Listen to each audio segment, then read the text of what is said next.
Good morning. The committee will come to order. I'd like to welcome Administrator Zeldin to the committee here this morning. I think it is important.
Good morning. The committee will come to order. I'd like to welcome Administrator Zeldin to the committee here this morning.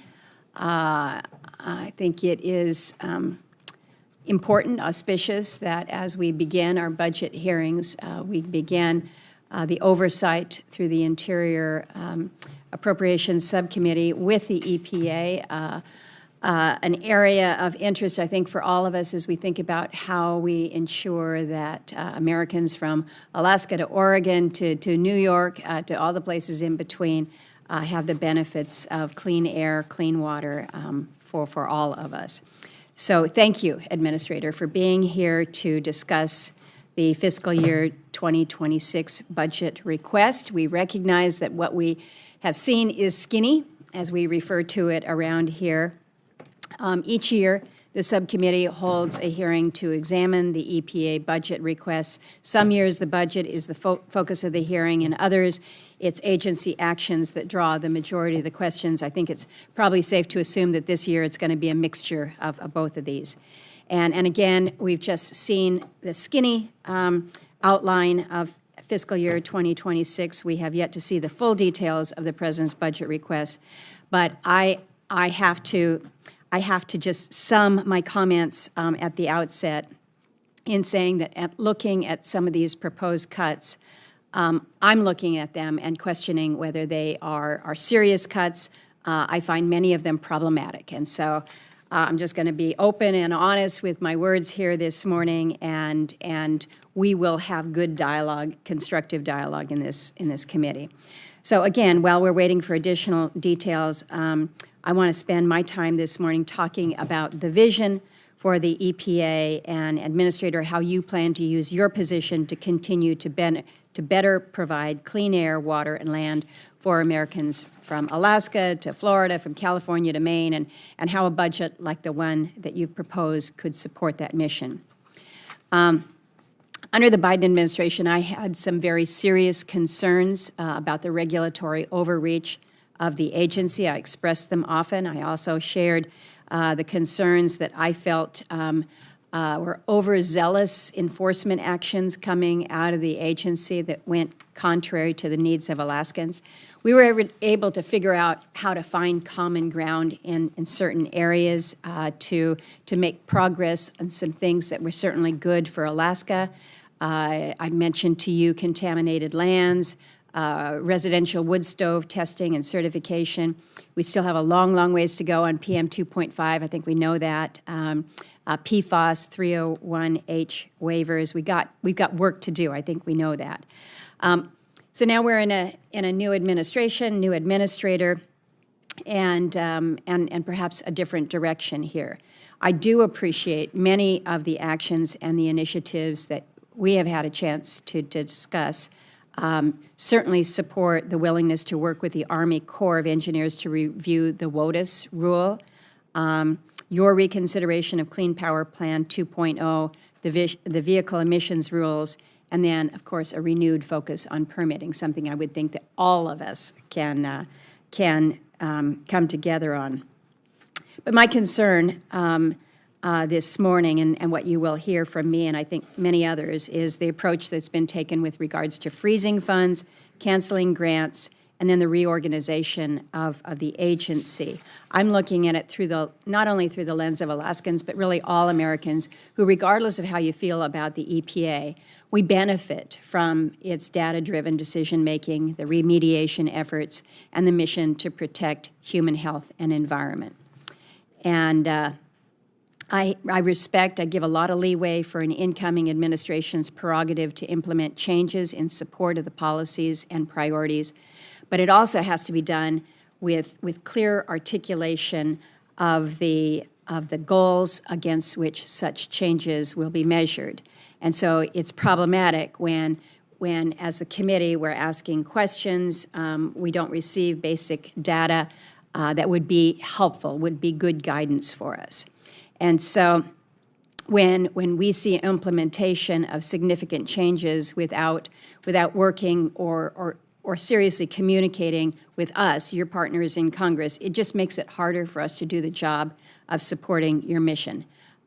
We are on the same side here, and so we want to work with you in so many of these areas. I think we all can agree that there are inefficiencies and redundancies to be found throughout the federal government. Some of EPA's programs we know are overly burdensome, and again, I applaud the administration for seeking to find ways to help ordinary Americans cut through red tape and make programs easier to access. But the seemingly indiscriminate freezing of EPA funding, regardless of source, has caused some significant anxiety from the folks that I'm talking to in Alaska. One example is the community change grants. In my state, we've received $150 million from this program. It's communities like the little village of Kipnuk, it's the native village of Kotzebue. Took a lot of work to get to the place where they were able to secure the funding, and they've had their grants canceled by the agency without any explanation. And so this is where some of the anxiety comes, is just not knowing why. And it's not just in Alaska.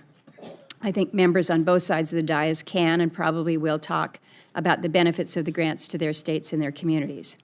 You've also proposed massive reorganizations of EPA to include the elimination of the Office of Atmospheric Programs and the Office of Research and Development. Now, it is true that agencies funded by our bill will have the flexibility to reprogram and reorganize, and we provide that flexibility because we know, we get it, there can be urgent and exigent circumstances that warrant such actions. However, agencies must comply with the requirements and provide the committees with the requisite information, whether it's budgetary and staffing implications, but also the rationale for the actions to include why these actions are so urgent. And so far, EPA has not adhered to our reprogramming guidelines and has been largely unresponsive to the questions. So I would certainly expect timely and transparent responses and information. I would expect EPA to abide by the parameters that are outlined in our reprogramming guidelines. And I think as a former member of Congress, you get it. You've been on the frustration end of things as well. So again, ways that we can be working together. Now, turning our attention to the FY26 budget proposal, in Alaska, we've seen on the ground examples of really good things being done with some of the programs that your budget has substantially reduced or proposed to eliminate. Example, the proposed reduction of the state revolving fund, reducing it from $2.8 billion down to $305 million. This is an 88% reduction. This was one of the ones when I mentioned unserious proposal. This is the one that I'm looking at because it clearly is one of the most essential programs that the agency administers. And you mentioned as part of your justification for cutting this program that the account has been heavily earmarked. And this is true. The 66 members of the Senate, including 17 Republicans, making it our most bipartisan account, who requested congressionally directed spending for the SRF accounts, did so in connection with the states to ensure the funding was going to critical clean water and drinking water projects. Now, I would also note that in FY25, Congress voted for, and the President signed into law, a full-year CR that keeps the SRF fully funded rather than reducing it by the amount of the CDSs. So I'm going to close my comments here with I don't know if it's a note of sympathy or just, it's an acknowledgement, because I get it. You are, I think, 106 days since you were confirmed and sworn in as EPA administrator.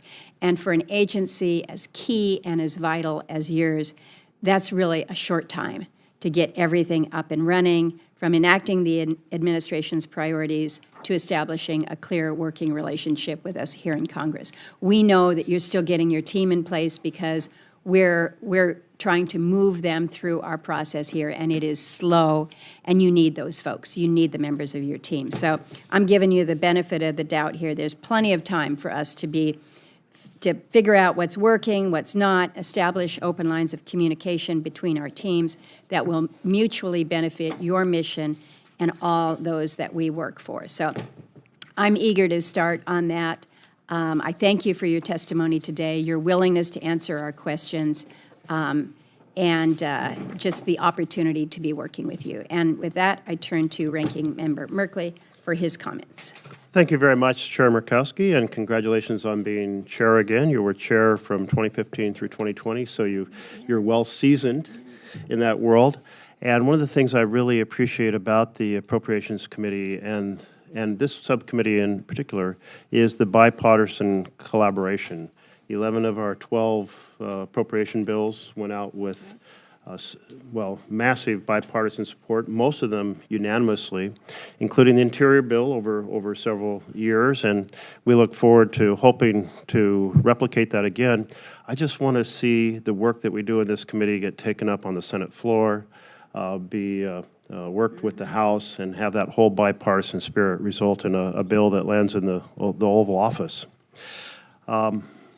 Administrator Zeldin, welcome.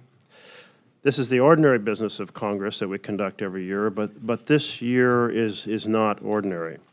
Article 1 of the U.S. Constitution gives the power of the purse to Congress. And under the U.S. Constitution, the President and executive branch leaders like yourself are required to carry out those spending laws, even if you disagree with them. As former Appropriations Chair Robert Byrd said, the legislative control of the purse is the central pillar upon which the constitutional temple of checks and balances and separation of powers rests, and if that pillar is shaken, the temple will fall. It is central to the liberty, the fundamental liberty of the American people.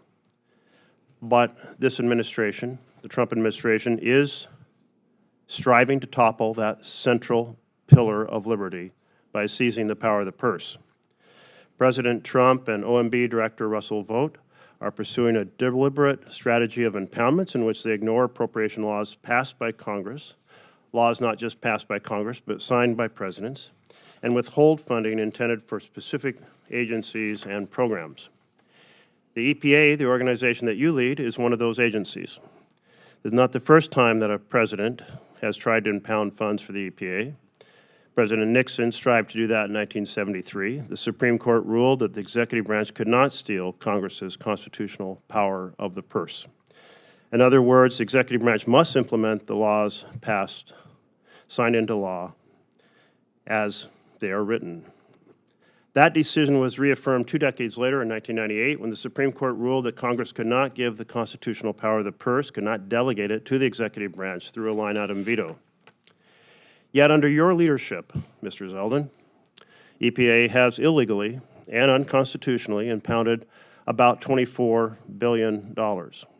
including $1.7 billion in environmental justice grants that help communities address pollution and transition to clean energy. Historically, we know that low-income communities and communities of color have suffered the most from pollution. That's because when people are powerful, they don't want those plants in their community, so they end up in communities where people are less powerful, where they have the least resistance. And so this funding provides those communities that have those fewer resources the opportunity to protect themselves from the impacts of pollution. For instance, in Oregon, a county was awarded $20 million for rural communities like Oak Ridge and Veneta and Cottage Grove to provide shelter during wildfires and severe smoke events, including upgrade of their HVAC systems and backup power. But the funding was impounded.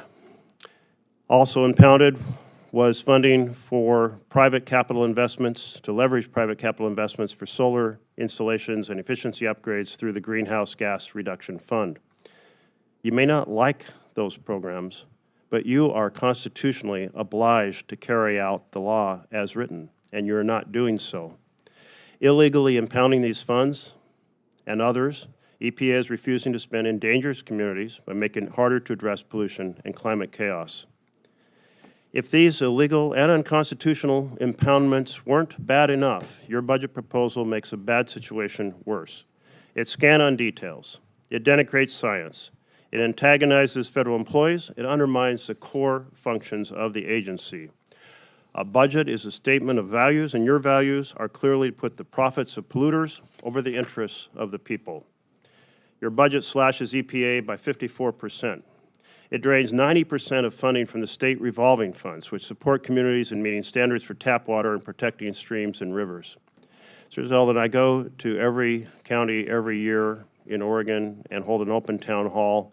I meet with the community leaders beforehand, and almost always they are raising issues of the challenge of providing clean water and wastewater treatment. The cost in small communities per person is extraordinary. And these grants have been the salvation for communities as they seek to update infrastructure that is often half a century or more old. My state knows the benefits of SRF funding. The Confederated Tribes of Grand Ronde used that funding to develop a toxics reduction plan to mitigate toxic pollution in the Willamette River Basin. And the city of Umatilla has had to boil water because of water distribution failures and pressure loss with old infrastructure. And they're using this funding to modernize their clean water supply. Your budget also eviscerates states by eliminating $1 billion in grants for cleanup of waterways, complying with air quality requirements, handling hazardous waste properly, and removing lead from drinking water. Your budget rips $250 million out of the Office of Research and Development, which conducts the scientific research needed to inform EPA's decisions on questions of environmental and public safety. In my home state, the ORD labs in Corvallis and Newport research how chemical contaminants will harm communities and ecosystems along the Pacific Coast. We are both coming from Pacific Coast states. It's important to us to understand how to protect the water off our shores. Pacific Northwest fisheries are the most productive in the world. The upwelling of nutrients and the California current combine, and this makes to make them so productive. And therefore, this research is not just critical to the environment, but to the economy and livelihood of multiple stakeholders along our coast. Perhaps even more troubling, your budget takes aim against your own employees. The so-called Department of Government Efficiency, or DOGE,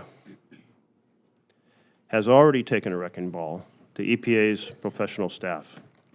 EPA is firing and pushing out by threat thousands of staff, including scientists and technical specialists whose institutional knowledge is irreplaceable, and new staff with nothing but stellar performance reviews. Without adequate staffing, environmental regulations cannot be enforced. Perhaps that is your goal. Without adequate staffing, dangerous pollutants will not be identified. Perhaps that is your objective. Without adequate staffing, Superfund sites will continue to leak toxic chemicals. Perhaps that is your desire. All of this is happening while EPA carries out a parade of reckless policy actions, tearing down bedrock environmental laws, even allowing industry to simply send one email to get waivers from pollution controls that threaten our health and the environment we live in. We need an EPA that upholds the law, and upholds the Constitution, is properly funded, is strongly staffed, is empowered to address urgent environmental challenges of our time. I hope to hear today that you're changing course from your reckless and dangerous pursuit in your opening months. The American people expect and deserve nothing less. Thank you, Senator Merkley. At this time, we will turn to the administrator. It's good to have you before the committee, your first such engagement, so welcome. I think you will find that this Appropriations Subcommittee is very active, very engaged, with great inquiring minds. So welcome, Mr. Administrator. Thank you, Chair Murkowski, Ranking Member Merkley, and members of the subcommittee. I appreciate the opportunity to appear before you today to discuss the President's fiscal year 2026 budget request for the U.S. Environmental Protection Agency. EPA has wasted no time advancing President Trump's directive to help deliver clean air, land, and water for all Americans while restoring common sense, accountability, and cooperative federalism to environmental policy. We are fulfilling our core mission of protecting human health and the environment while powering the great American comeback and removing unnecessary barriers that have burdened American families and businesses for far too long. We hit the ground running immediately upon President Trump's inauguration, completing the largest wildfire cleanup in agency history in less than 30 days after the catastrophic Los Angeles wildfires. We are taking bold steps to combat PFAS contamination and have advanced redevelopment at 21 Superfund sites across 13 states, delisting all or parts of 4 sites from the national priorities list. We've also completed 25 state implementation plans, 16 of which were backlogged from the prior administration. With this renewed focus and commitment, the EPA is proudly working for the American people. We are revising the definition of waters of the United States to align with the Supreme Court decision in Sackett and have issued immediate actions for Mexico to permanently and urgently end the Tijuana River sewage crisis that has plagued Southern California for decades. Following my trip to St. Louis, we cut nearly 2 years from the cleanup timeline at the West Lake Superfund site, which has been contaminated by nuclear waste from the Manhattan Project. In fact, to mark the 100th day of the Trump presidency, the EPA released a list of 100 environmental actions we took during those first 100 days, a pace that motivates us to keep up each and every day. Together, these actions reflect the administration's commitment to environmental stewardship, cooperative federalism, and delivering results that make a real difference in people's lives. In lockstep with the president's agenda, EPA is also helping to unleash American energy, pursue permitting reform, make America the AI capital of the world, and bring back American auto jobs. We've eliminated waste and abuse in areas like the Greenhouse Gas Reduction Fund, reversed unlawful overreach like the so-called Good Neighbor Rule, and begun reconsidering many overreaching rules, including the power plant and EV-related regulation that threatens grid reliability, energy affordability, and consumer choice. These historic actions will reduce regulatory costs, which act as invisible taxes on Americans, making it more affordable now to own a home, heat homes, operate a business, and bring manufacturing back to local communities. By reducing the EPA's budget by billions of dollars, the President's FY 2026 budget demands maximum efficiency from the EPA while we continue to fulfill all of our statutory obligations. Also included in the President's proposal is an additional $9 million above FY 2025 enacted levels to equip EPA with funds to respond to drinking water disasters. There's also a $27 million increase in funding for tribes to address drinking water and wastewater infrastructure on their lands. As I've stated in the past, at the Trump EPA, we will not view the status quo as a sacred cow that is untouchable. We will not consider the Biden-era regulations we inherited to be etched in stone, and we absolutely refuse to waste even a penny of tax dollars. Under the President's leadership and with the support of Congress, we will continue to deliver real results with greater accountability and a stronger environmental return on investment per dollar spent. I look forward to answering your questions. Thank you. Thank you, Mr. Administrator. We will have 5-minute rounds in order of arrival, and I will begin with my first 5 minutes, and again, appreciate the opportunity that you and I have had to discuss some of the particular issues. I'd like to ensure that we continue that very direct engagement, not only between us, but also with our staffs. We've had a conversation about transparency, partnership, and responsiveness, and again, I think you come to this position really from a good place because you've sat in our seats here, so to speak, when you've asked questions of an agency and you get frustrated because you're not able to get what you're seeking. So there is a lot going on within the agency, as you have outlined, and as both the ranking member and I have outlined. But we need to be more informed rather than getting updates by way of tweets or stories from the media.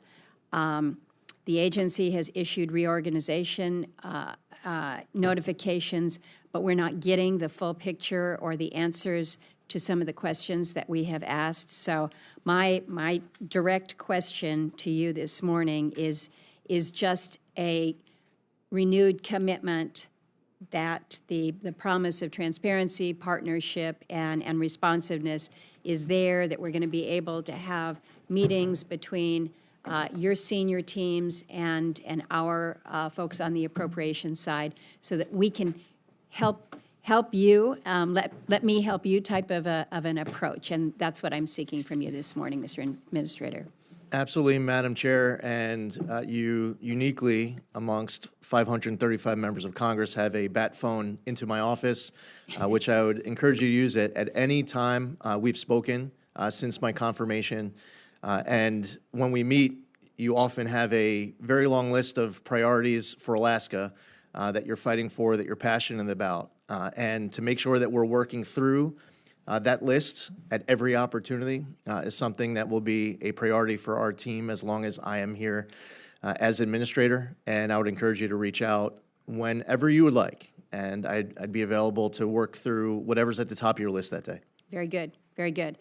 Let me ask about the Clean Water State Revolving Fund and the Drinking Water State Revolving Fund I mentioned in my opening. These are probably the areas where, on this committee, we have more bipartisan support for a program. And we're looking at a budget that effectively eliminates the one thing that we're all in agreement on. So I'd ask you to share with me and the others on the committee why the agency would move away from such a critical on-the-ground program when we're talking about access to clean water.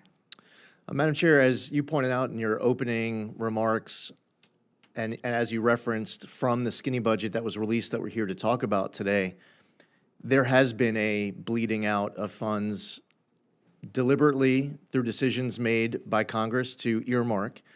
I understand that when I came into this position, I inherited a lot of earmarks that many of you have fought for, and I want to be able to continue to work with each of you and your staffs.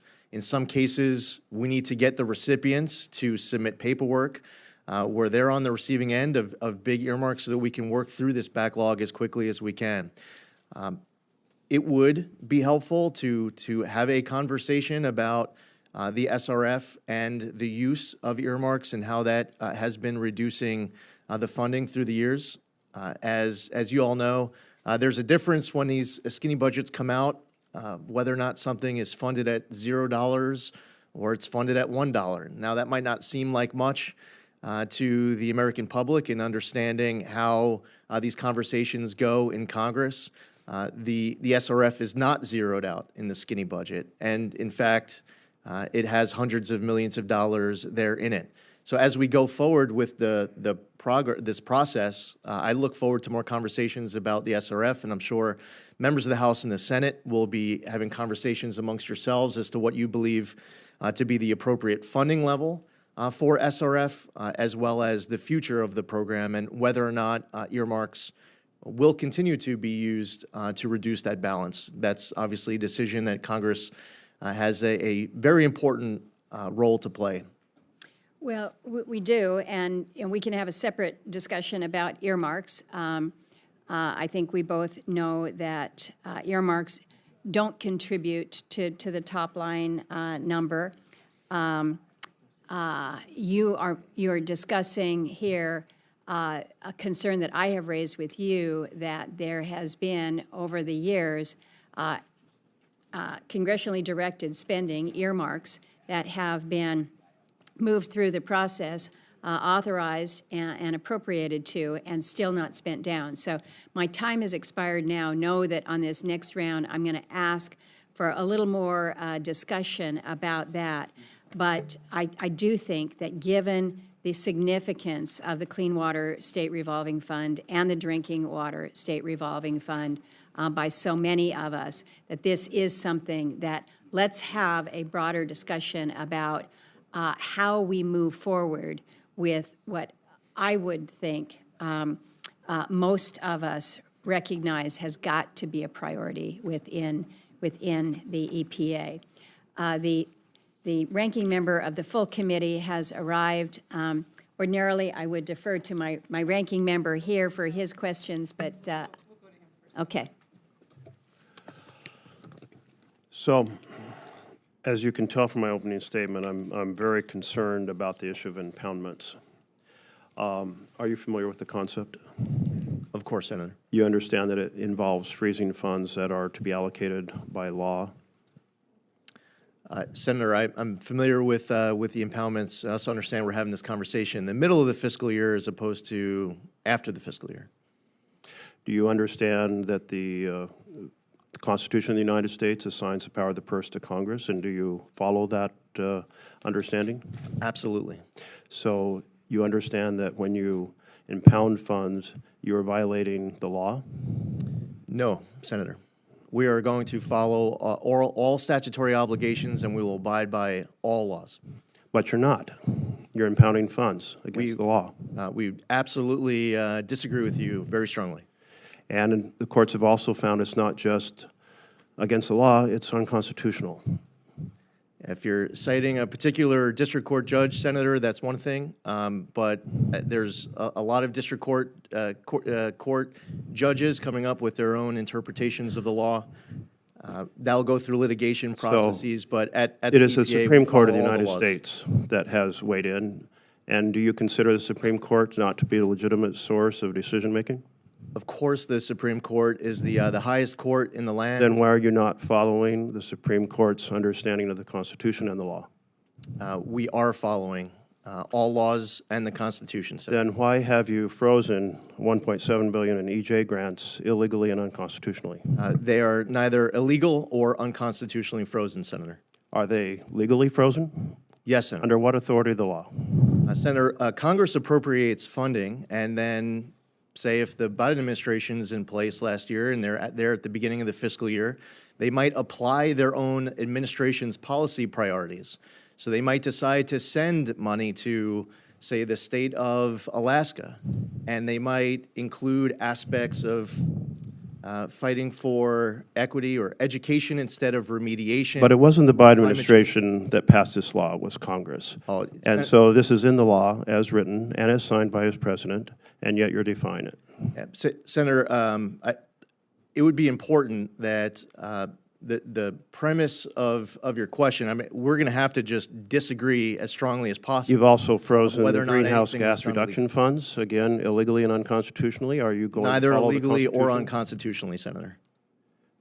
Well, we now have several court decisions that have said you have acted, and you referred to district court decisions, but you don't agree with those district courts?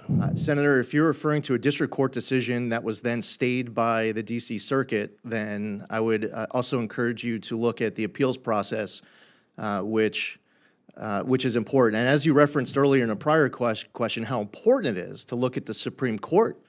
Well, then that message that you would be making to the D.C. District Court judge is that the D.C. District Court judge didn't even have jurisdiction over that case and it belonged inside the Court of Federal Claims. I agree with you how important it is to consider the decisions of the Supreme Court. So there is one district court decision you abided by, and that was related to the clean school buses. If other district courts say that this is an illegal impoundment, an unconstitutional impoundment, will you follow the findings of those district courts, or will you simply appeal it upwards? We will abide by all laws and the United States Constitution at all times. Well, again, the administration has responded to some district court decisions by saying we will simply appeal it, we'll seek a stay in an appeal. Will you follow, when a district court says you've illegally impounded funds, will you follow that district court decision? Well, as you pointed out, Senator, the Supreme Court is the highest court in the land. So if a district court judge makes a decision, we are not going to assume that the United States Supreme Court is going to agree with that district court. Even though the Supreme Court has repeatedly ruled that impoundments are unconstitutional. So your decision is to simply appeal to the Supreme Court seeking a different decision this time around? Well, I know that we're talking about hypotheticals of district court decisions to come, but as far as the district court It's decisions actually that not have been made, hypothetical because we already have a series of district court as far decisions as- saying that this is illegal and and unconstitutional. as far as the district court decisions that have been made, it's important to note, as I stated a minute ago, the district court judge decision that you're referencing in the D.C. Circuit was instantly stayed by the D.C. Circuit. Do you understand that impounding funds essentially makes the appropriation power of Congress very difficult? We have to reach decisions about funding that is important to Alaska, to Oregon, but also to every region of the country. And if then we strike this law, we strike these decisions to help address environmental issues in every part of the country, and then the executive comes along and says, we want the power of the purse, we're going to treat these laws as suggestions, we're going to freeze these funds for programs we don't like, or regions we don't like, or congressional districts we don't like, that completely undermines the dialogue and the ability of here in Congress to produce bipartisan bills?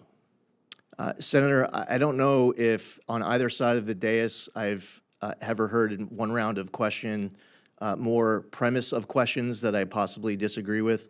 I refuse to waste $1 of tax dollars, period. Since you are violating both the law and the Constitution, will you follow your oath? And if you can't follow your oath, will you resign from your office? Yeah. Senator, listen, you like to preface your questions with declaring everything unconstitutional and illegal. We couldn't possibly disagree more strongly with what you're saying. What I do believe would be illegal is for me to play along where I'm seeing unqualified recipients getting funding, where I see an entity like a $2 billion recipient, Power Forward Communities, that gets $100 of GGR funds in 2023, and then they get $2 billion in 2024. When I see self-dealing and conflicts of interest, loading up recipients of people who are Biden officials and Obama officials and Democrat donors, when I see wording of financial agent agreements and account control agreements that tie the hands of the EPA behind its back, will I play along with that? No, absolutely not, because this is the good In which case you should resign because the president is involved in self-dealing at a level we have never seen on these crypto coins. Senator, if I refuse to waste money, I should resign? Madam Chair, I will just conclude by saying this issue of impoundments is an extraordinary challenge. The Supreme Court has ruled twice. The Constitution is clear. You took an oath to the Constitution, and it's extremely destructive of our legislative process for you to be engaged in this. Let's move to Senator Fisher. Thank you, Madam Chairman. Administrator, it is really good to see you today. Thank you for being here. Before I get to a couple questions, I wanted to quickly just note the support for some of your efforts. Earlier this month, you announced reorganizational efforts to strengthen the agency. You specifically noted how these efforts will help to address the over 12,000 pesticide reviews that need to get done. Nebraska farmers rely on many of these crop protection tools, and we need to ensure strong science and risk-based reviews. Madam Chair, I would ask to enter into the record a letter from the PREA Coalition in support of the administrator's work there. Without objection. Thank you. I'd also like to quickly thank you, Administrator, for your deregulatory efforts, including reconsideration of the Clean Power Plan 2.0 rule. Nebraska is an all-public power state, the only one in the Union. And our rural electric cooperative, they have raised significant concerns about that rule. So, Madam Chair, I'd like to also enter this supportive press release from the National Rural Electric Cooperative Association into the record. Thank you. Administrator, a couple of months back, you and Secretary Rollins met with me and several of my colleagues about the importance of Congress passing a permanent nationwide solution to allow for the year-round sale of E15, and I thank you. I thank you for acting on the emergency summertime waivers to allow for the year-round sale of E15 again this year, but certainly this yearly exercise, it needs to be done permanently. We need to pass a solution, a permanent solution, and not have your agency have to go through this product every single year. The President tried to get E15 done permanently through regulation back in 2019, and he has maintained strong support for it since. I want people to understand the history here, Mr. Zeldin. We have effectively been operating under year-round E15 for the last 6 years, although President Trump's regulation, or through President Trump's regulation, and then yearly emergency waivers. Is that correct? Yes, Senator. Is it true that despite President Trump's best efforts, if we want real certainty here for consumers, Congress has to act? Is that correct? That is the most durable and easiest solution to this issue. Thank you. And lastly, having that permanent nationwide legislative solution for the year-round E15 would certainly be more efficient and effective use of EPA's time and resources. Is that correct? Yes, Senator. As the chair pointed out, I've been in the position a little over 100 days, and I have had many meetings about this topic and a lot of passionate advocacy from, including you, Senator, and your colleagues and your constituents. If Congress was to finalize a long-term, durable solution, so much of that advocacy on your part, all of your time, can be better spent fighting for other priorities of your constituents. Thank you. As you know, the last administration failed to issue the renewable volume obligations that were due last November, the RVOs. They also set volumes that were 2023 to 2025 that were too low, and it didn't account for the increased soy crushing levels to support biofuel production, including increased crushing capacity that's going to be coming online in Nebraska. I hope that you will set blending volumes for biomass-based diesel that are in line with production and capacity of that industry. Do you have any update on the timeline for when we can expect to see the RVOs? Yes, Senator. We are going to be going through a rulemaking process now over the course of the next few months. We did inherit a blown deadline. We're looking to not only resolve that deadline in setting RVOs, but to also look to the future and to operate going forward in a way where we don't blow any deadlines moving forward. So over the course of the next few months, there's going to be an opportunity for the public to weigh in during a public comment period before a final decision is made. We've already started to hear a lot of advocacy from many of your constituents in Nebraska fighting hard for RVOs. As you know, the farm economy is suffering right now, and farmers are worried about a number of things. In order to help provide more certainty, I really appreciate your agency being on time with what needs to be done in order to provide them with that assurance and with certainty. Yes, Thank you, sir. We'll next turn to the ranking member of the full committee, Senator Murray. Thank you very much, Chair Murkowski, Ranking Member Merkley. I look forward to working with both of you this year. Administrator Zeldin, you helm an agency that was created by a Republican president that is responsible for making sure that Americans can drink clean water and breathe clean air and lead healthy lives. It seems to me the Trump administration's entire vision for your agency amounts to burn it down. Now, burning down the EPA might be a great way to generate smog, but it is a terrible way to protect families' health. Look at the $25 billion in federal funding you have been illegally freezing and canceling in my state and across the country. We are talking about investments in things like heat pumps to reduce energy costs and pollution, wildfire preparedness to prevent smoke exposure, or infrastructure upgrades to protect drinking water from floods and earthquakes.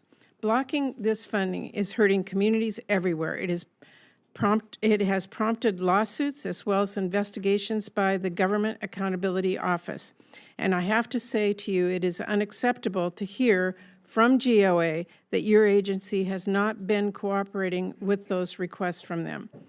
And now, the President's request would slash funding for your agency by over 50%, taking it back to levels last seen 50 years ago, by the way.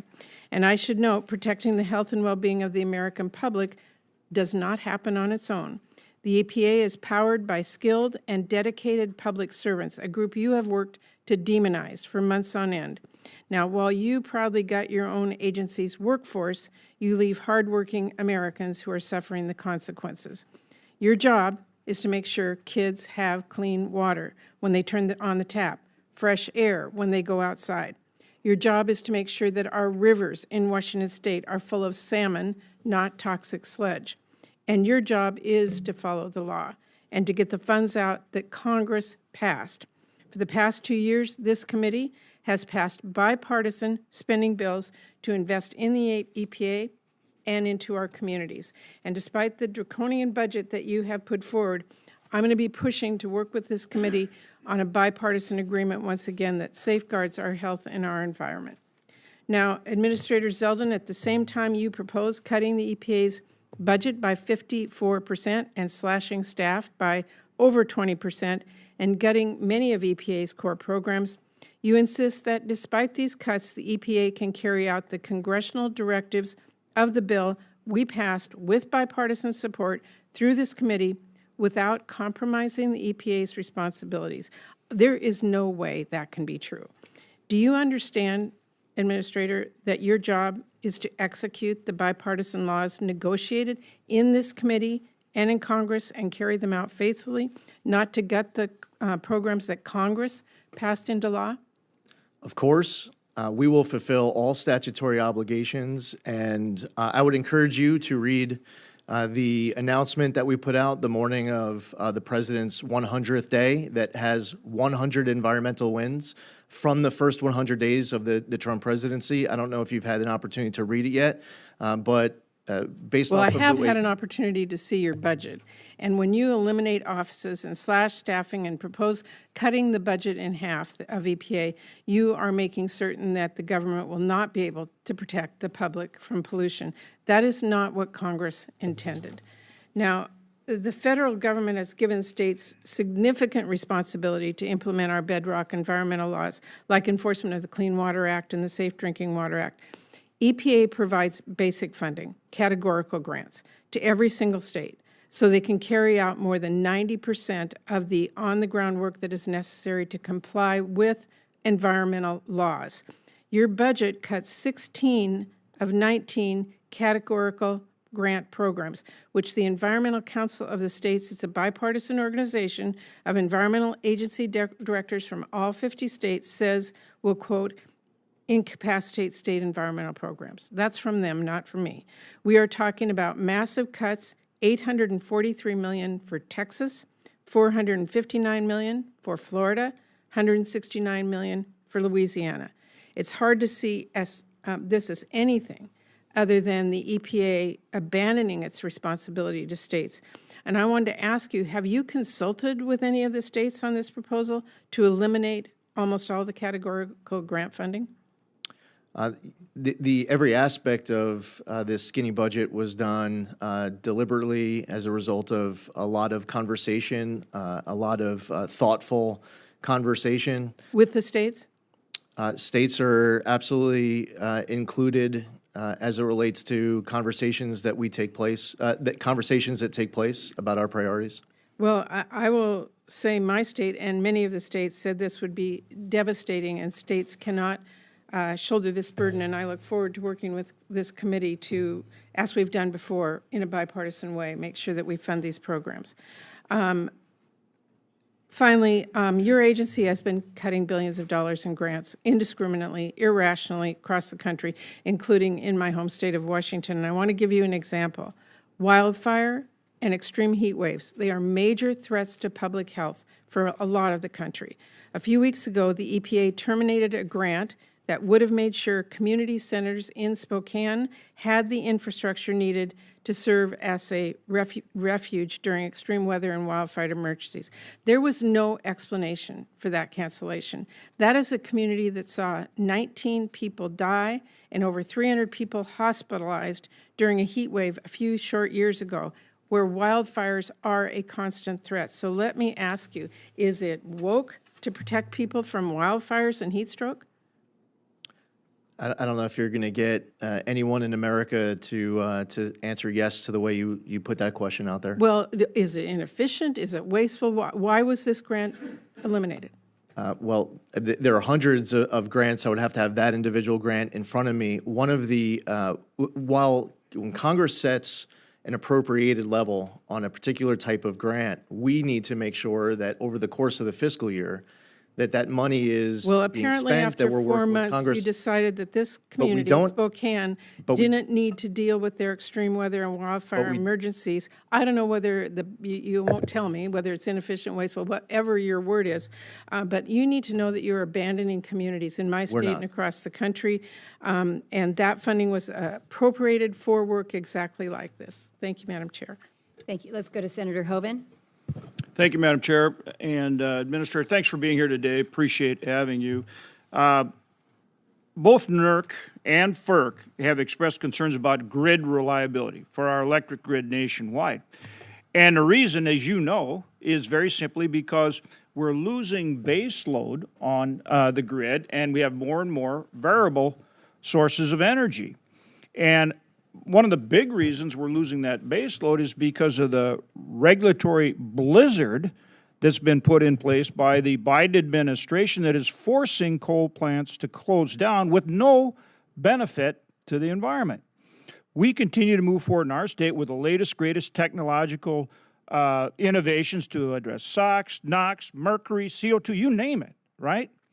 And yet they're still forcing these plants to close down. But it is putting the grid at risk. So talk to me about how you're going to take steps to unwind these burdensome rules like the MATS rule and like the Clean Power Plan 2.0.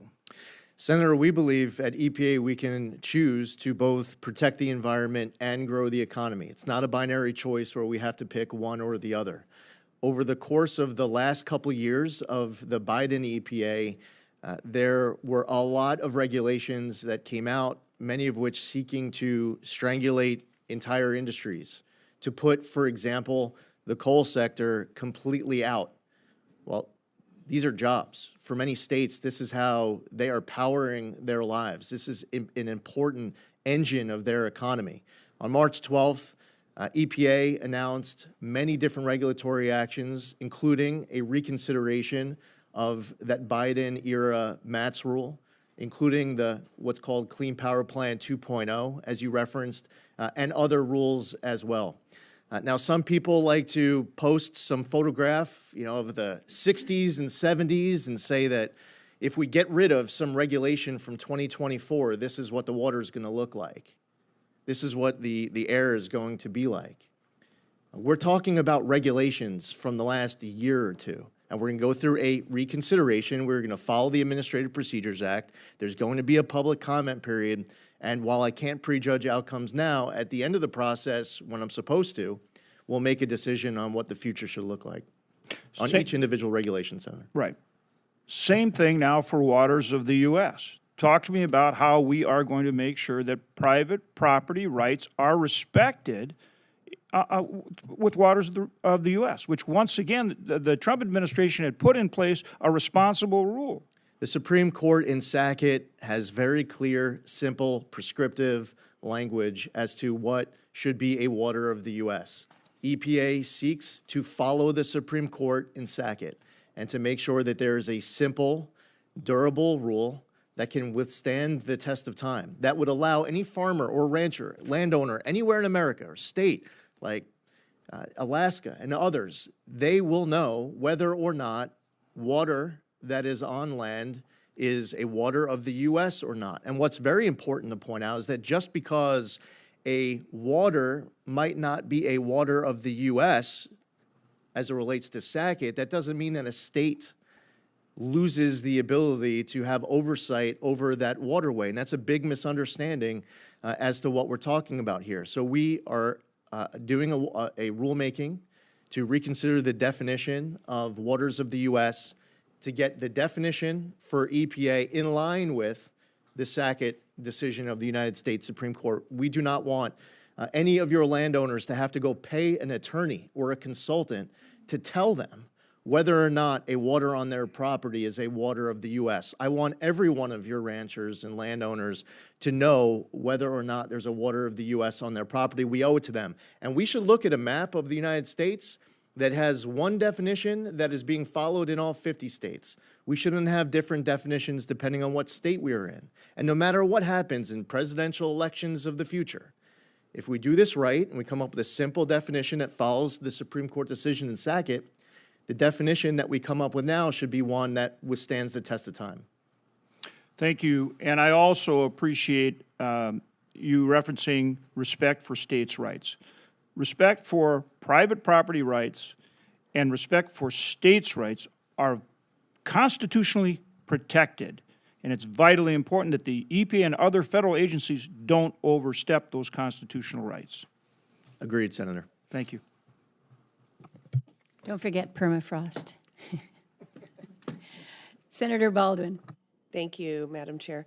Mr. Zeldin, Wisconsin's coastal communities and tribal nations depend on the Great Lakes Restoration Initiative to protect water quality of both Lake Superior and Lake Michigan. The initiative has been essential for cleaning up pollution, managing invasive species, and safeguarding access to clean water for over 40 million people. For every dollar spent on the Great Lakes Restoration Initiative, nearly $4 in additional economic activity is produced. These outcomes have only been possible because of strong collaboration between EPA and its regional partners.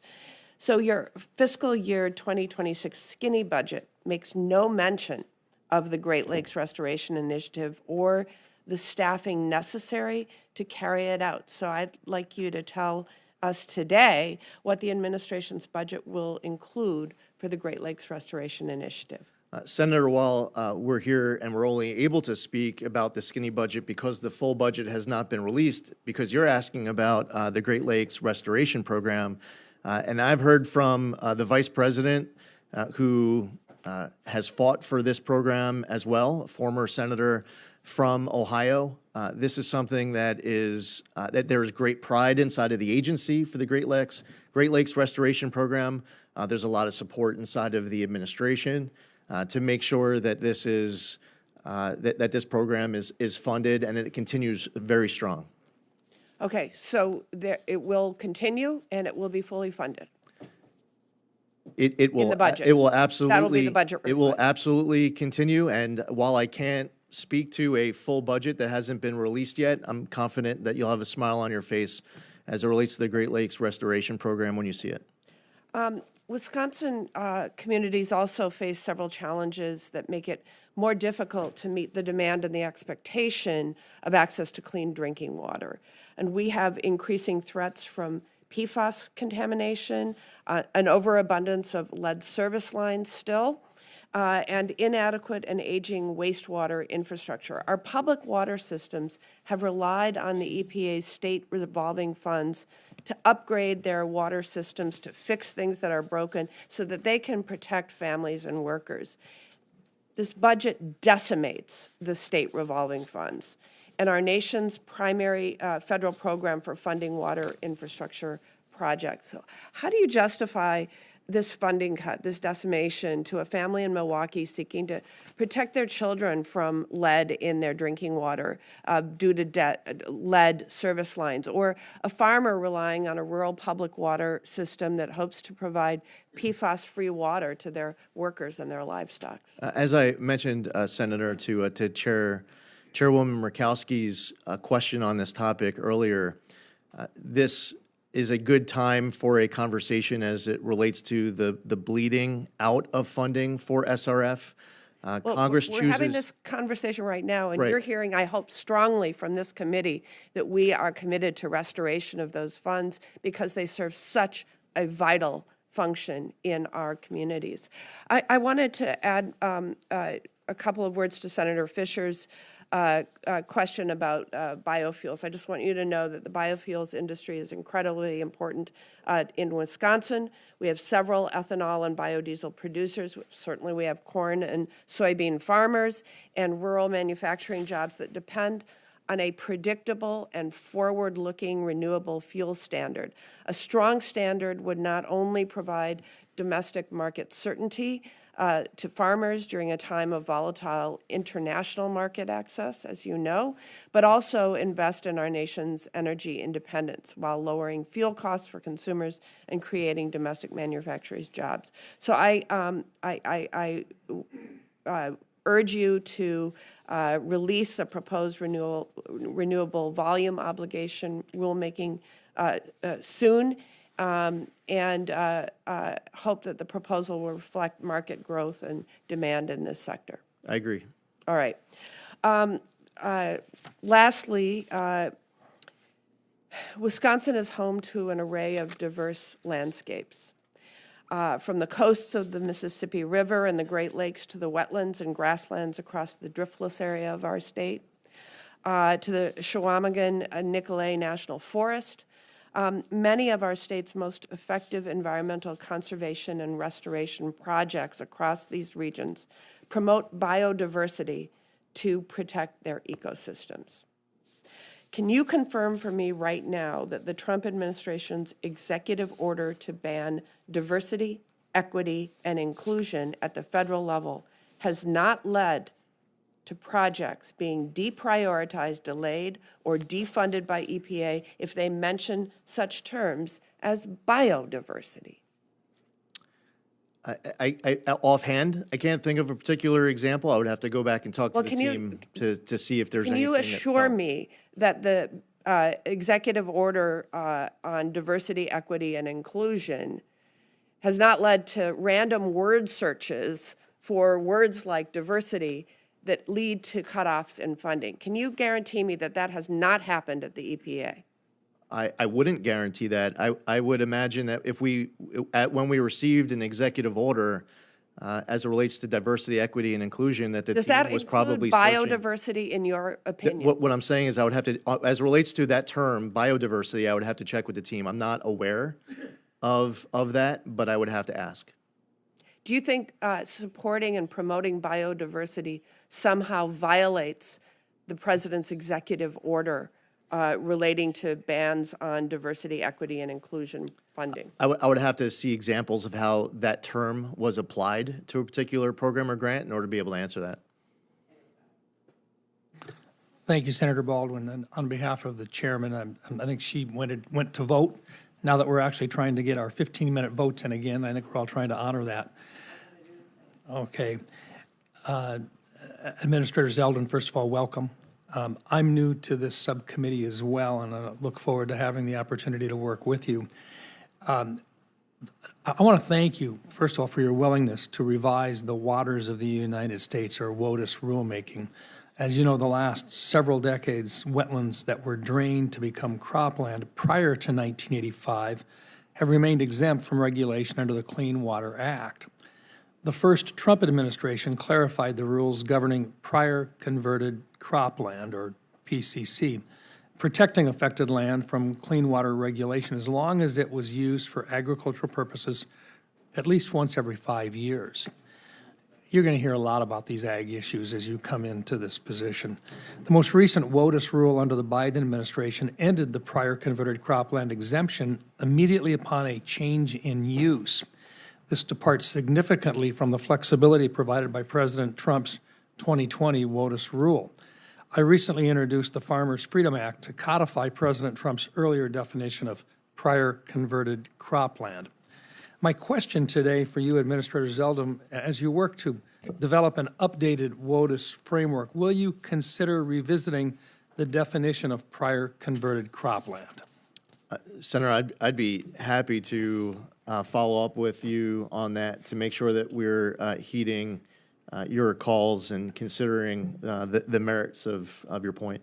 Thank you. And look, I really appreciate your comments on WOTUS and where it's going, and the concern to have some clear definitions laid out that everybody can understand from administration to administration.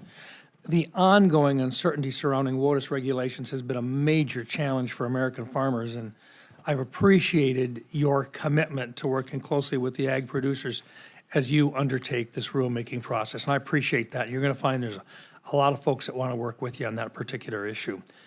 My next question, and I want to just go back to something just to provide you an opportunity.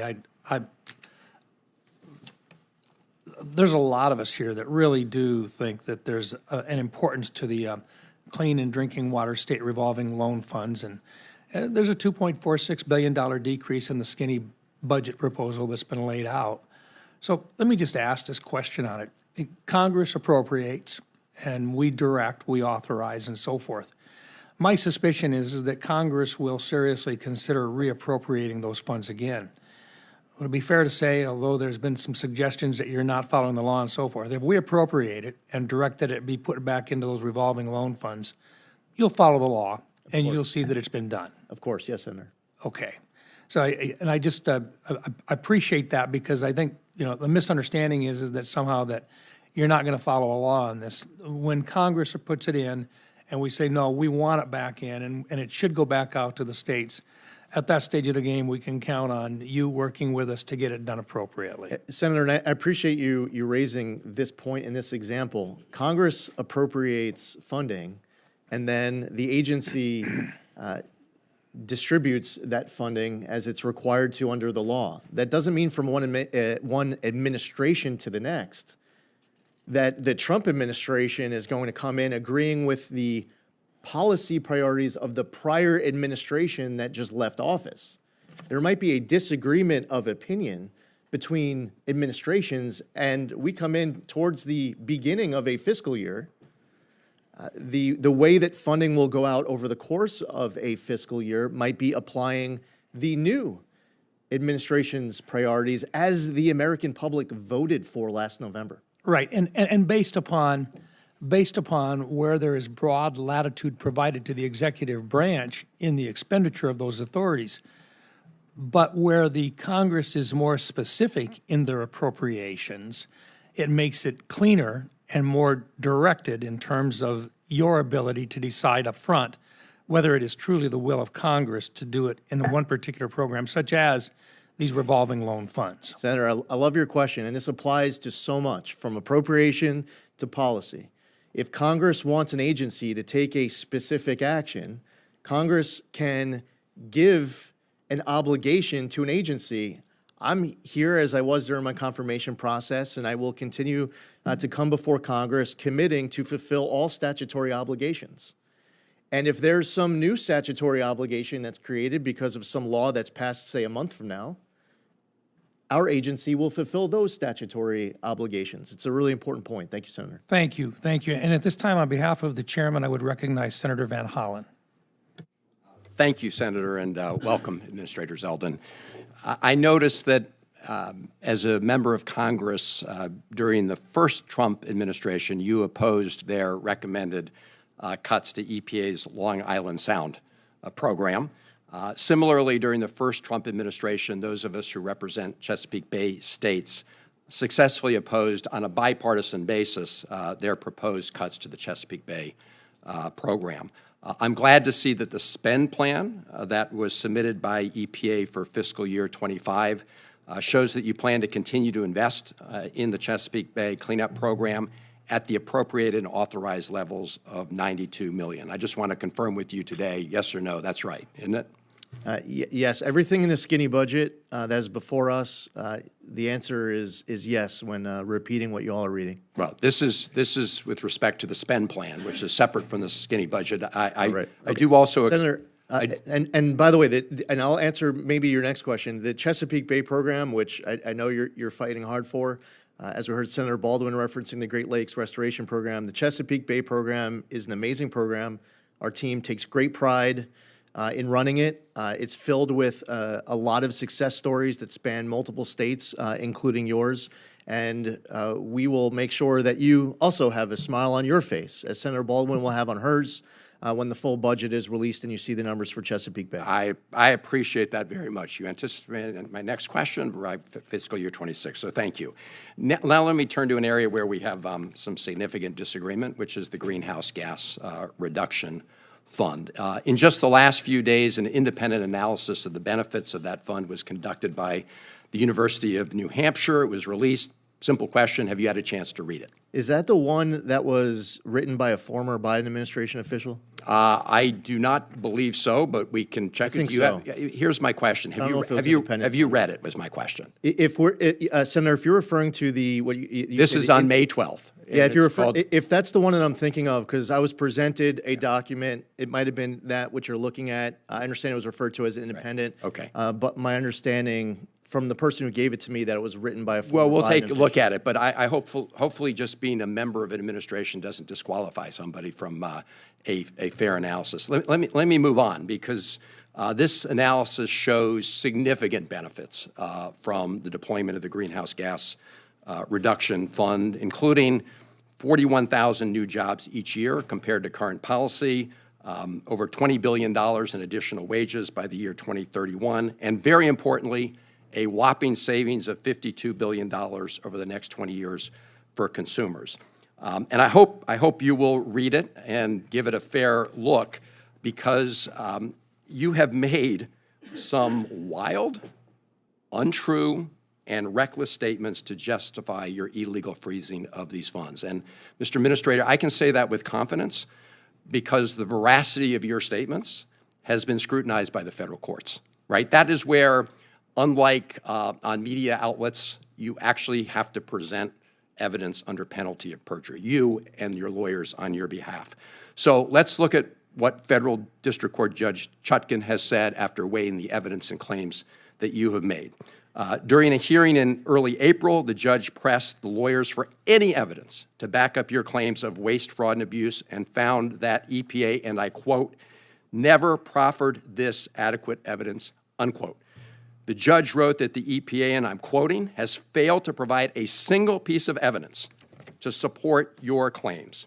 She went on to find that EPA acted, quote, arbitrarily and capriciously, unquote. And she goes on to make a number of other factual findings in that case. I'm well aware of the fact that you've appealed her decision, but these are factual findings based on the lack of evidence for the claims that you have made. Let me ask you this. You've received 5 letters, some as early as February 24th, from committees of Congress on this question of the Greenhouse Gas Reduction Fund. We checked this morning, based on what we know, you've not replied to a single one. So my final question here, what's that? I don't believe that that's accurate. Okay, well, we double check. We'll, if we're wrong, we'll correct the record. But there are 5 of them. And my question here to you today is twofold. One, will you commit to responding to those letters from members of Congress? And number 2, will you meet with me to discuss the Greenhouse Gas Reduction Fund, its status, and its future? Senator, we had, as you know, an opportunity to talk about the Greenhouse Gas Reduction Fund a couple weeks ago when we saw each other. I'm happy to have a follow-up meeting to discuss it further. I have personally read every single letter that every member of Congress has sent me, whether you're on, Senate Appropriations, you're on Senate EPW, or you're not, and that same thing applies to the House side. I've read every letter.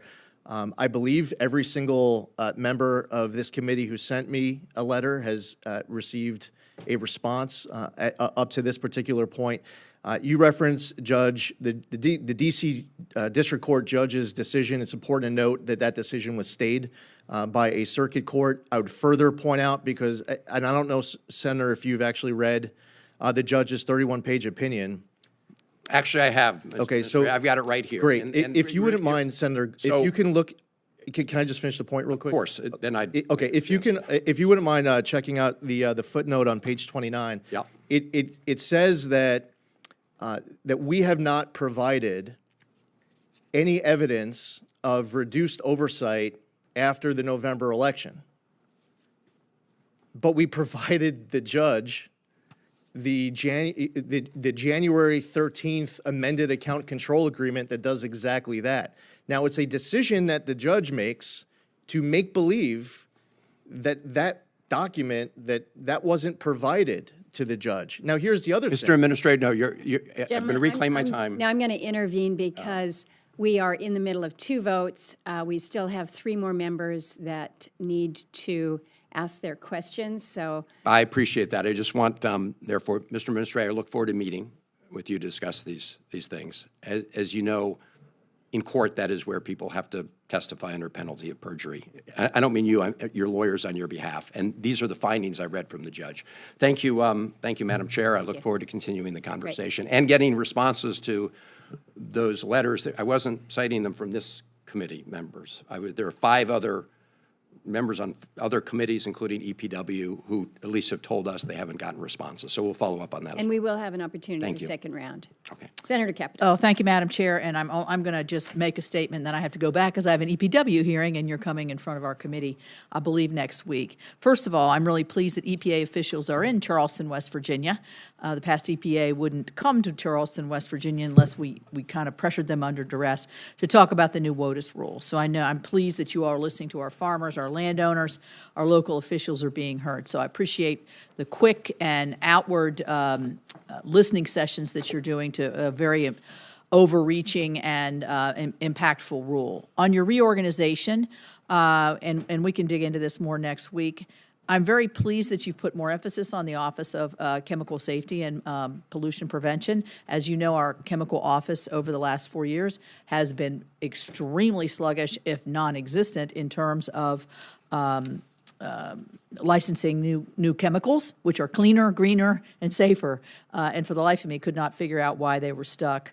We have a small refinery in West Virginia that's had 3 court cases that have judged on their behalf for the small refinery exemption. I know I've brought that up to you before, so hopefully you're still looking into that. And the last thing I would say is the Clean Power Plan 2.0. Luckily, it's getting frittered away because of the impacts it would have on jobs in my state and also on the ability for all of our states to provide the energy that we need and that we know that we're going to want here in the future. So thank you very much. You don't need to respond. I just wanted to say welcome, see you next week, and appreciate it. Thank you, Madam Chair. Thank you, Senator Capito. We're all running this morning, so don't take any offense that we're like jack in the boxes here. Let's go to Senator Ossoff. Thank you, Madam Chair, and thank you for convening the hearing. Administrator, good to see you and welcome. Thank you. Administrator, are you familiar with Thomasville, Georgia? I don't know. I've been in a lot of parts of Georgia. I was just in Georgia about a week and a half ago. Thomasville's in southwest Georgia. It is a great town known for Southern hospitality, great people, Mayor Mobley, Pastor Rich. There's a lot of agricultural activity around there. There's also a history, a legacy of heavy industry that has led to significant air pollution, and there remain significant concerns about air pollution, specifically particulate matter 2.5, and reported high levels of leukemia and pneumonia in and around Thomasville. And as you know, oftentimes these rural communities don't get the love and attention of the federal government. They can be forgotten. In Georgia, big cities tend to get a lot of the federal support. So there was great news for the good people of Thomasville last year when they won an EPA grant to help build a new health clinic, rehabbing the gym in the school to build a new federally qualified health center near 3 daycare centers, as well as to upgrade wastewater infrastructure. Earl Williams, who leads the Thomasville Community Development Corporation, called the grant a game changer. Mayor Mobley said the award represented a, quote, transformative opportunity to make vital health and safety improvements. But Administrator, you canceled the grant, and I'd like to know why. So I'm looking at, this was part of the Environmental and Climate Justice Block Grant Program. That's right. So and this gets to an earlier interaction that we had, and Senator Rounds got added as well. When Congress appropriates a block of funding, an administration is going to apply their policy priorities to how that money is going to get spent. A new administration comes in, we still have to spend the appropriated funding unless something changes with Administrator, Congress. with respect, I understand the appropriations process. My question is why you canceled this grant. What is it about building a new health clinic and upgrading wastewater infrastructure for my constituents in Thomasville, Georgia, that's inconsistent with administration policy? So I don't have the full grant in front of me. I only have a top line, which program it came out of. So when a new administration comes in and they apply their policy priorities, President You're Trump repeating came in. yourself. My question is why you canceled this grant. So when a new administration comes in this case, President Trump put out executive orders as it relates to environmental justice with regards to DEI. I would imagine that if we What does looked this at have more to do details, with, is a new health clinic for Thomasville, Georgia woke? as I imagine, as we look through the details of the particular program, there must be some aspects of this applying the last administration's priorities on environmental justice. Here's a DEI. community that's suffered from air pollution, has a high disease burden as a result. Finally, the federal government comes, they're going to help build a health clinic and upgrade some infrastructure. You canceled the grant. Devastating for the community. Here's what the head of the Community Development Corporation said about your decision to cancel this grant, denying my constituents a new health clinic and new wastewater infrastructure, a decision you made that hurts my constituents in Thomasville. Here's what he said, quote, "We all worked so hard for this, and we won. And then all of a sudden, one day, it's gone. And it was just a great sense of disappointment. It was almost like I lost a good friend." He sent me another letter, said, quote, "Our community is devastated. You hurt my constituents, and I don't need a civics lesson on the appropriations process or a broad critique of this program. I want to know why you canceled this grant." Senator, when you go back to them and ask, well, did you find out why the grant got canceled? Well, do you know why? I'm asking you. I'm asking you canceled the grant. I don't need to ask them why the grant got canceled because it was your decision. So tell me why you canceled the grant. You could say I asked the question and then decided to spend the entire 5 minutes cutting him off 8 times in the middle of his first answer, so I was unable to get a full response. Why don't you answer the question specifically and directly? Why did you cancel this grant? Why are you denying my constituents a new health clinic and new wastewater infrastructure? Do you want me to repeat anything that I said in the I want you past? to actually answer the question with specificity and not give a broad critique of this overall program or a lesson on how the appropriations If you were listening to process anything works. that I said, Senator, Okay, I'd you don't have already an answered answer. Say whatever you want, Senator. Thank It's you, fine. Madam Chair.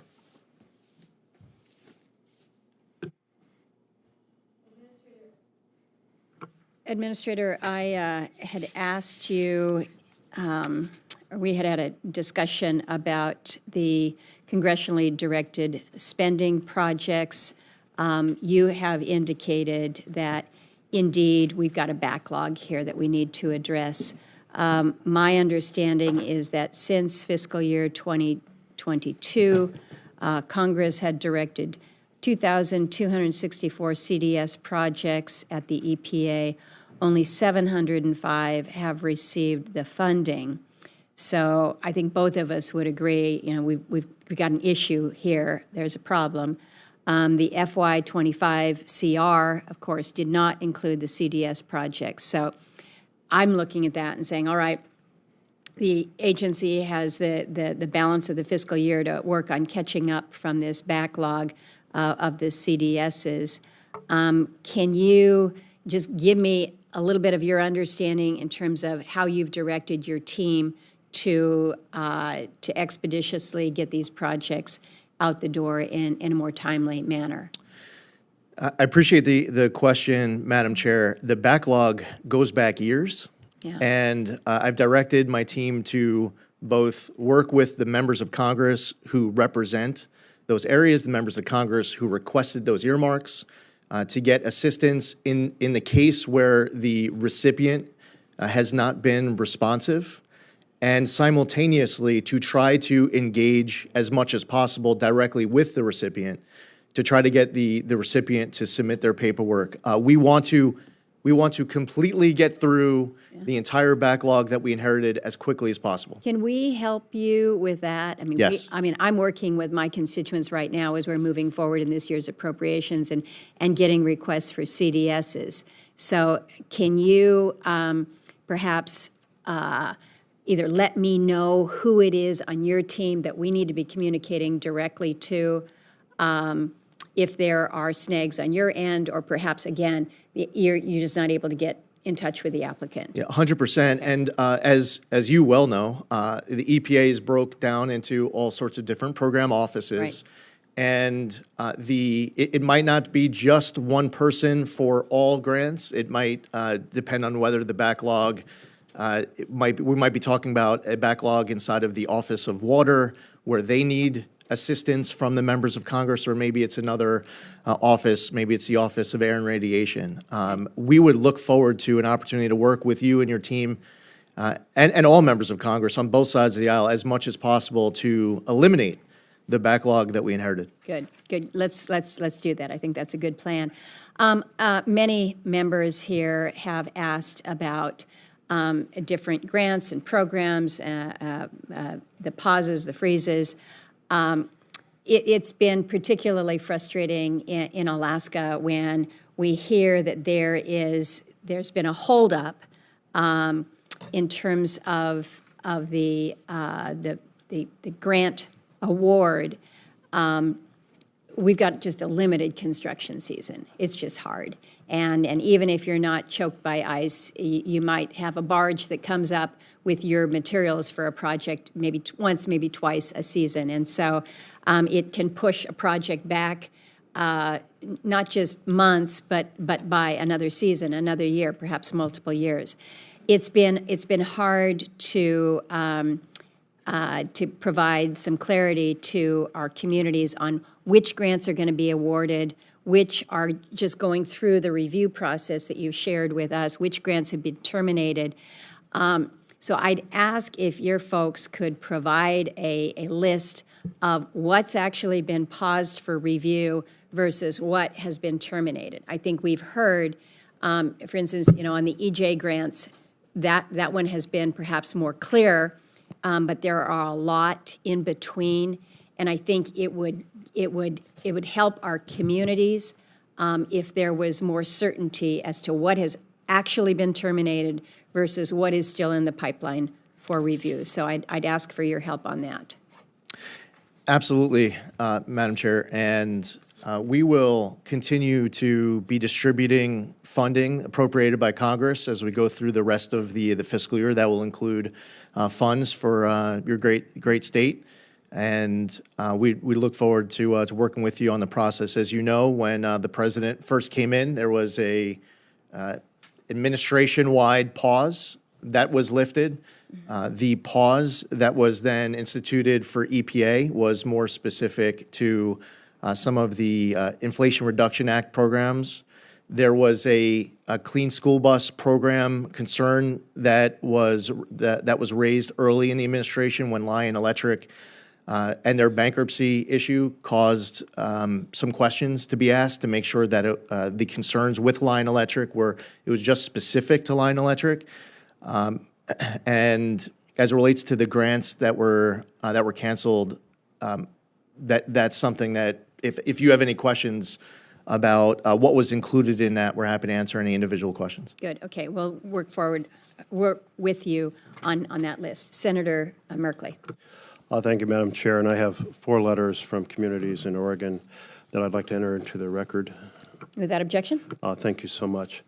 So the city of Chiloquin is a city of under 1,000 people in rural Oregon, and they had remediated a brownfield site, winning the award for the Oregon Brownfield Project of the Year, and had worked very hard and realized when you only have 1,000 people, it's pretty hard to even write grants, let alone win one. So they were very excited about their grant for a municipal center. Not only would have been city offices, but also emergency shelter. It's a community that's affected by wildfire smoke more years than not. And emergency readiness center to respond to emergency with upgraded communications. So they had a grant awarded and obligated that you canceled. And can you explain to the people of Chiloquin why this grant was canceled? Senator, and I know Senator Murray asked about a specific grant. Senator Ossoff asked about a specific grant. You're asking about a specific grant. I don't have all of the details on every single grant in front of me. However, I would have no hesitation whatsoever to be able to have a follow-up conversation to the extent you're interested, that Senator Murray's interested, that Senator Ossoff is interested, to go through all of those individual details. And it's possible that the issue that might be present on a particular request is something that can get fixed, that can get addressed as it relates to difference of administrative policy priorities from one administration to the next. I went through a bunch of different Alaska grants before we were here today, and I found that there were different, the grants might have an aspect that isn't consistent with this administration's policy priorities, but other aspects of it were. So we can work through that. So this is the grant that was both awarded and obligated. How does a community proceed to plan, because they're contracting for design, they're contracting for construction, the grant's already been awarded, you unawarded it. It seems to me like once it's been obligated, that should be kind of like, okay, well, we'll take those priorities to the next set of grants rather than undoing the existing ones. So I think that's particularly upsetting to the rhythm of how communities can proceed with confidence if a grant that's already been awarded and obligated can be snatched back. Yeah, Senator, I would encourage, and I'm going to be in front of House Appropriations tomorrow, and next week Senate EPW, which you serve on, and House ENC Subcommittee. And for my message would be for all of your colleagues that if anybody wants to ask about a specific grant, I would encourage them to reach out to us right now, as opposed to waiting until we're here for a Q&A and I'm getting asked about a very specific grant, as opposed to your office contacting us and say, hey, by the way, when we're at the hearing, I would like to ask you all sorts of very detailed questions about this one specific grant, if you wouldn't mind bringing it. Because then in that case, Senator, I'd be standing here ready to answer 1,000 questions about every individual grant. Well, there was a kind of a procedural question embedded in that, which is if a grant has been already obligated, and so here the community has contracted for design, perhaps for construction, isn't it kind of deeply inappropriate to then undo that at that point? Senator, if it's not consistent with administration priorities, depending on how the program was appropriated by Congress, and depending on what the details are of that individual grant, that grant can be subject to cancellation. Okay. I will follow up with a question on specifically why these grants were funded or unfunded. The second one is from a plan for a community health project to increase tree planting in a heat kind of dome section of a very poor part of Gresham, Oregon, and air conditioning and space to address respiratory illness.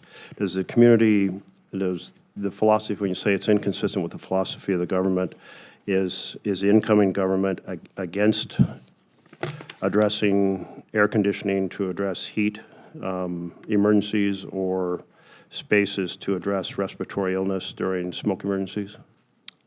You're asking about a specific grant. I would need the details of that particular grant to be able to answer. Actually, I was asking about whether the philosophy is that the philosophy of the incoming administration that you're against. You may have undid this for who knows what reason, but are you opposed to tree planting and spaces to address respiratory emergencies? tree planting is fantastic. We would encourage more of it, Senator. Will you, if you look at these individual grants, which I'm sure there's so many of them, I know that they were done by kind of a huge swath of cancellation, but if you look at them and go, well, there's nothing about this that we oppose. We like to have community health centers built. Is there a possibility you'll restore those grants? Senator, over the course of the rest of the fiscal year, it is our intent to continue to be spending money that was appropriated by Congress to fulfill our obligations and to follow the law. And it very well will end up including grants that were canceled. The way that the grant may be finalized under new terms might not include whatever the particular aspect was that led to its cancellation the first time, but I'm sure that there's going to be many examples of grants that will end up going back out the door, like just not without that issue. Yes, possibly you may be restoring grants, if I just summarize what you just said. Yes. Yes. Yes. The third one is Community Health Center in the town of the Grand Ronde, and have a place to coordinate national response to natural disasters. I know you're not going to give a response to this specifically, but in philosophy, it's not that the administration is against community health centers. I remember during the first Trump term, that was something that there was an increase of funding to community health centers.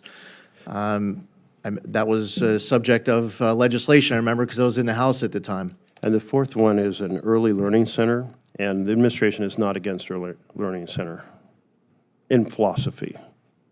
I have not heard of any administration or any member of Congress or otherwise being against something like that.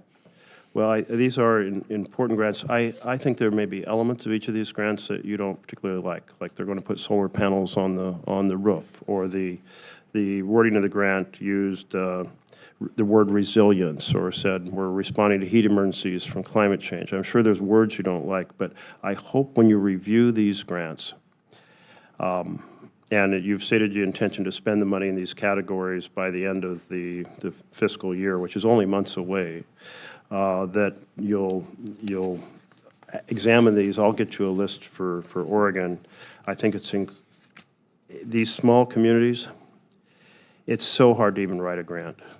And it's such a victory when they win a grant and say, we can finally solve a major community problem.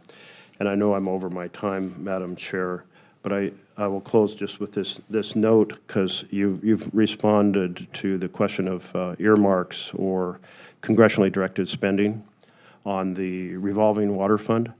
So in Oregon, we call these community-initiated projects. The communities say, here is our very top need, and will you fight to get us help, because we can't afford this water treatment on the front end or wastewater in the background. And I think very similarly, I think it is in Alaska, communities say, here's our priorities. Senator Murkowski is fighting for them. I think that that's kind of the best arrangement. It sounded to me like you didn't like the idea of us fighting for the top priorities for our communities, but I think it's absolutely our responsibility. Better to have the communities say what their priority is and us fight for them in some bureaucratic decision made 3,000 miles away or further away from Alaska. Yeah, Senator, there are so many great examples of what's called congressionally directed spending, earmarks, where it's a member... Community-initiated projects. Community-initiated projects. Thank you. Where a member of Congress, House, Senate is fighting for something that is filled with merit purely. It's a great project that's going to have extremely positive outcomes. There are many of those examples, and that's something that I'm not here to say, generally, encouraging or discouraging. That's a decision for Congress to make as to whether or not and how much to do it. My job is to make sure that the money gets out the door when Congress does. I don't want to use the wrong word, not congressionally directed spending. Community-initiated projects. Congressionally initiated funds. We'll make sure that the money gets out the door, Senator.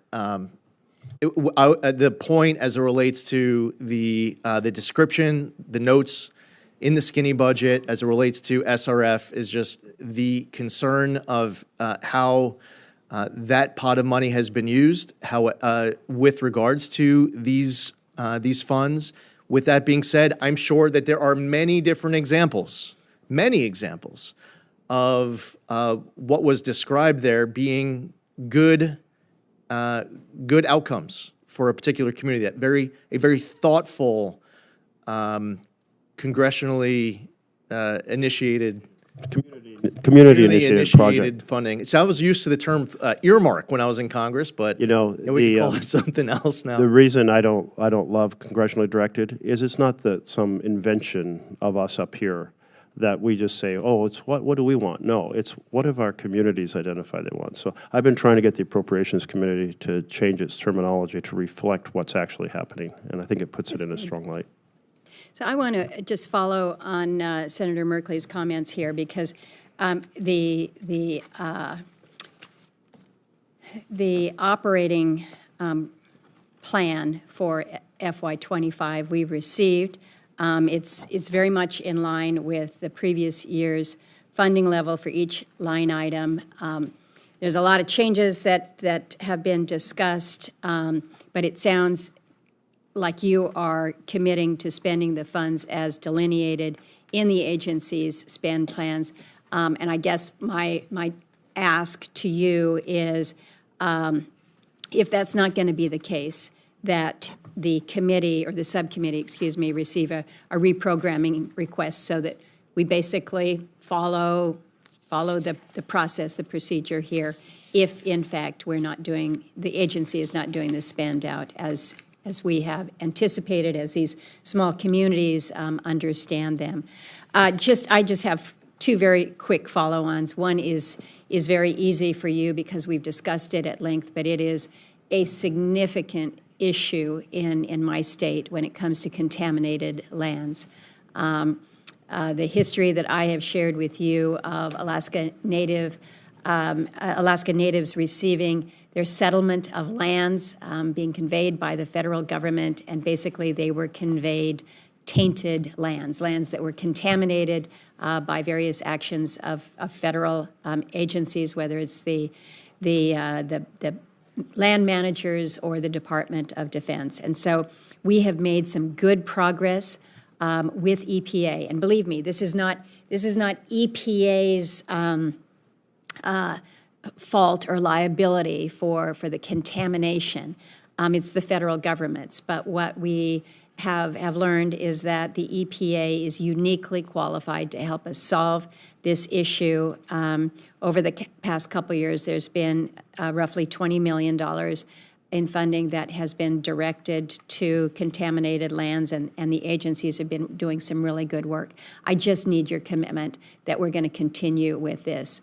$20 million, unfortunately, doesn't even get the first project cleanup. We know that these are expensive, but it is an obligation. It is a liability of our government, and we owe it, whether it's to Alaska Natives as conveyance of their settlement or to others. And I know that when we're talking Superfunds, brownfields, contaminated lands, we just have so much work to do here. So know that you got cooperation on my level here. Yes, Madam Chairwoman, I look forward to visiting over the course of the next couple weeks. Yeah. Be in Alaska, might be able to have the opportunity to hear about, see this firsthand.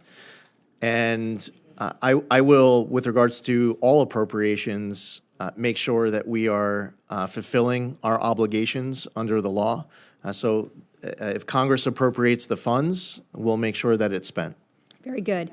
PFAS is something that we talk a lot about in Interior Appropriations Subcommittee. Last month, you announced that EPA will, quote, tackle PFAS from all of EPA's program officers, advancing research and testing, stopping PFAS from getting into drinking water systems, holding polluters accountable, and providing certainty for passive receivers. You said this was just the beginning of the work that EPA is going to do to tackle PFAS, which I certainly appreciate, and I know most everyone up here does.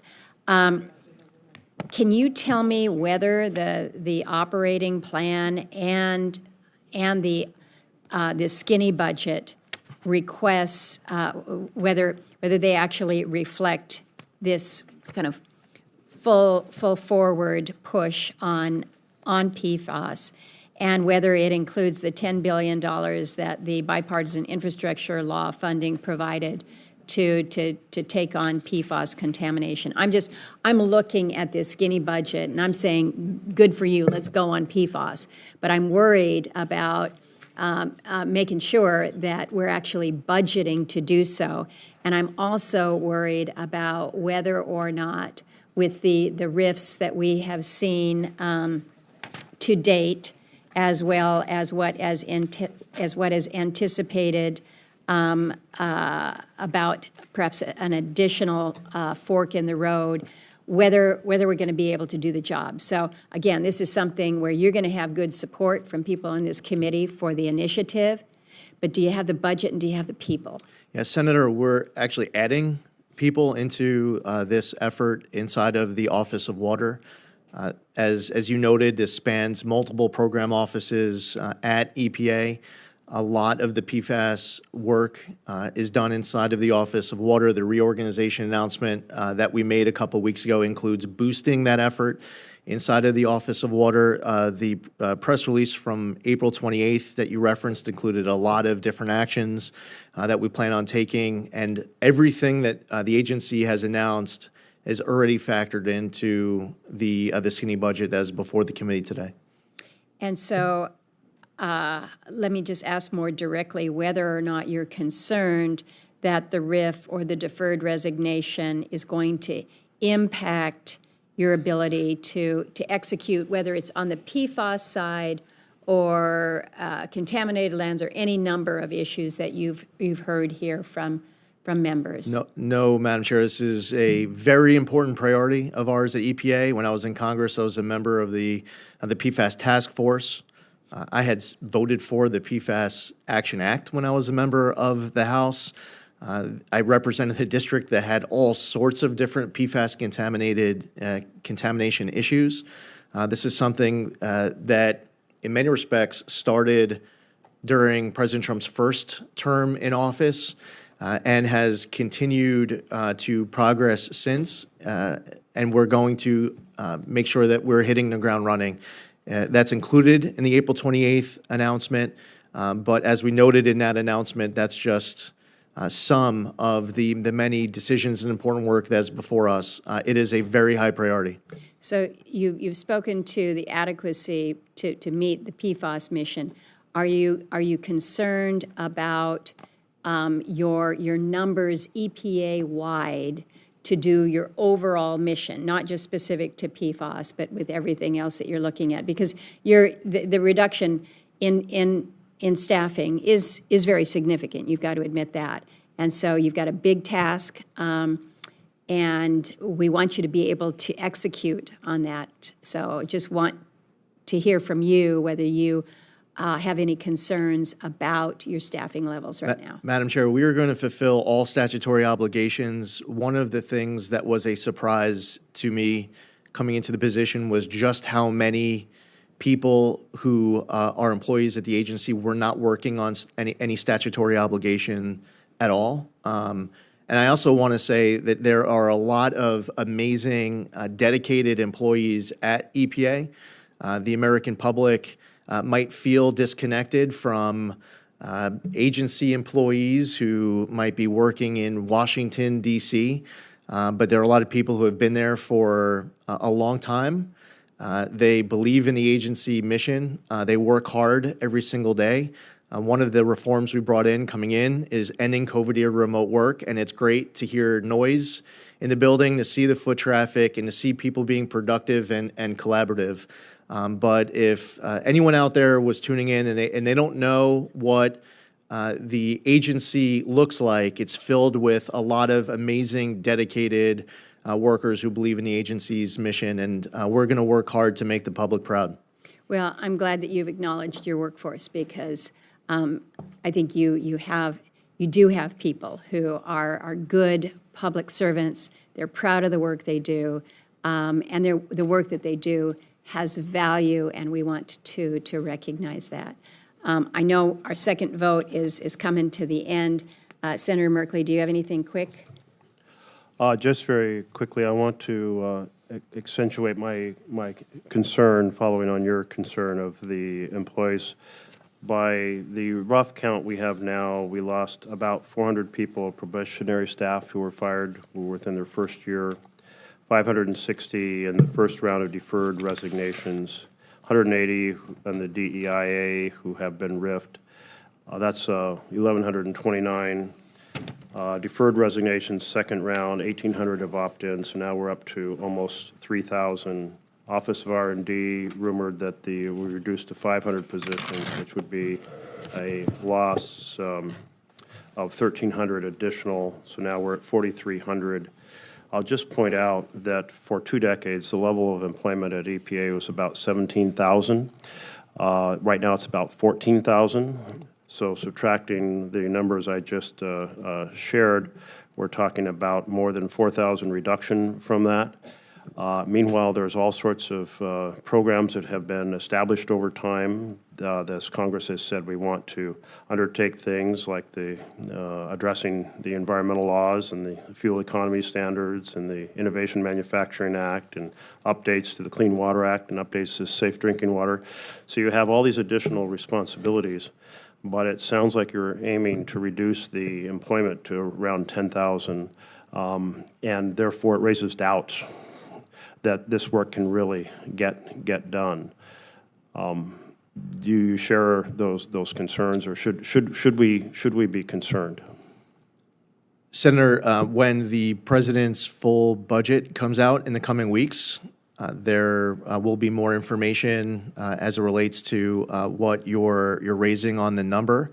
The number that you just cited, though, is lower than the actual number. So from that respect, I know we're here to talk about the skinny budget because that's what's been released, and we're still waiting for the release of the full budget. Some of the numbers that you gave were accurate, some wasn't. Well, just fill us in. What are you aiming for? You aiming 10,000, 11,000? The way that the right answer is going to be based off of, as we go through the reorg, each office is going to be identifying how much that office needs, how much each region needs to be able to fulfill our statutory obligations, to fulfill our mission, and to power the great American comeback.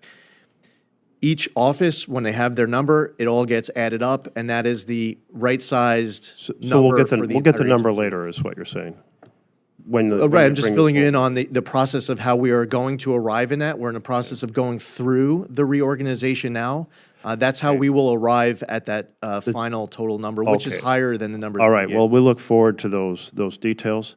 You mentioned the PFAS mission, and EPA just announced, and so therefore you're announcing, I guess, that your plans to weaken the rule curbing forever chemicals. And what are those chemicals? Those chemicals are PFAS, original covering 6 PFAS contaminants, including PFOA and PFOS. I'm concerned that really if this information, which just came out yesterday, sounds like it's at odds with your commitment to tackling PFAS.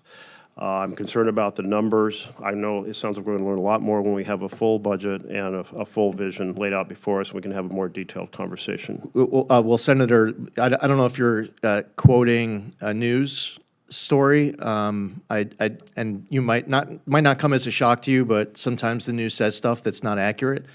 That is not what the agency announced. And as it relates to PFOA and PFOS, you said that we were weakening the standard, and that's actually the opposite of what the agency actually announced, that we were keeping the standard. There was an issue as it relates to the 4 other chemicals, and that's something that we are going to be going through a process.